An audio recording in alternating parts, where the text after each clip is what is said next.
சரி, இத்தனை நாள் ஆட்சி பண்ணியிருப்பாங்களா? அதில் தெரியும். என்னால் ஆட்சி வந்து நான் திமுக தான்.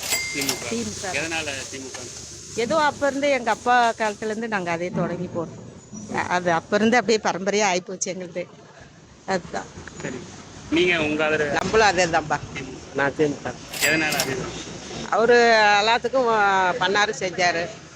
இப்போ யார் நல்லது பண்ணுறாங்க? பண்ணுறான்றாங்க, பண்ணுறதில்ல. பண்ணுறாங்களா? உங்களுக்கு தெரியாது ஒன்றும் இல்லை. சரி, தப்பாக சொன்னால் கேளுங்க.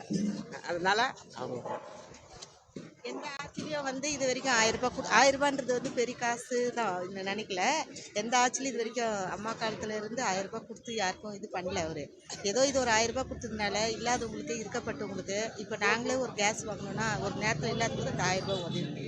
ஒரு கஷ்டத்துக்கு உதவுது அந்த 1000 ரூபாய். அதனால எங்களுக்கு காசுன்றது இல்லை. எங்களுக்கு ஏதோ எங்களை மாதிரி ஏழைங்களுக்கெல்லாம் அது ஒரு இதுவாக இருக்குது. இன்றைக்கெல்லாம் உழைச்சாதான் எங்களுக்கு 400 ரூபா. அது மாதம் ஆனால் ஒரு இதுனா ஏதோ ஒரு பொருள் வாங்கலாம், குழந்தைங்களுக்கு சாப்பாடு செஞ்சு போடலாம். அது ஒரு நம்பிக்கையாக இருக்குது.